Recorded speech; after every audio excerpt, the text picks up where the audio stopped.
कणखर बातमी, कणखर आवाज. आपण पाहता सावली मराठी न्यूज चॅनल. करी जय भीम. येत्या दिनांक 28 तारखेला वसमत येथे भव्य बहुजन परिषद व सामूहिक लग्न सोहळा या कार्यक्रमाचा आपण गेल्या 6 वर्षापासून नियोजित असा कार्यक्रम आहे आणि याही वर्षी बहुजन परिषदेच्या कार्यक्रमासंदर्भात जे आज बैठकीचं छोटेखानी आयोजन केलं होतं आणि या बैठकीच्या आयोजनामध्ये म्हणजे खरंच एक बहुजन परिषदेचं आज खरं स्वरूप आलं की आजच्या बैठकीमध्ये म्हणजे सर्वच समाजातील बहुजन समाजातील कार्यकर्ते, महिला कार्यकर्ते सर्वच जण उपस्थित राहिलात.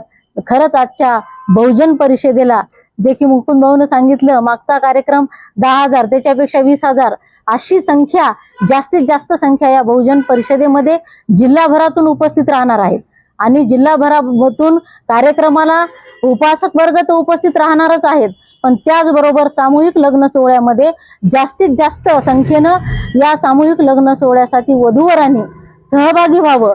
कारण जे लग्न समारंभात आता सध्याच्या काळात या महागाईच्या काळात जो अनाठाई खर्च चाललाय, हा अनाठाई खर्च आपण कुठेतरी थांबवला पाहिजे.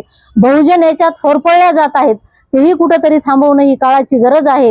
या माध्यमातून आम्ही गेल्या वर्षीपासून या बहुजन परिषदेमध्ये एक नव्यानं संकल्प केला की म्हणजे जे आपण एवढा खर्च करतो बहुजनासाठी प्रबोधनाचं काम करतो, त्याचबरोबर प्रबोधनाबरोबर आर्थिक जे होणारं नुकसान आहे, आर्थिक होरपळ थांबावी यासाठी आम्ही मागच्या वर्षी बहुजन परिषदेमध्ये संकल्प घेतला आणि मागच्या वर्षीपासून आम्ही याच्यामध्ये सामूहिक लग्न सोहळ्याचं आयोजन करून मागच्या वर्षी 15 जोडप्याचं लग्न लावून दिलं. याही वर्षी 10 जोडप्यांची आतापर्यंत नोंदणी झाली, इथून पुढे आणखी होतील. अशा पद्धतीनं जास्तीत जास्त याच्यात सहभागी व्हावं.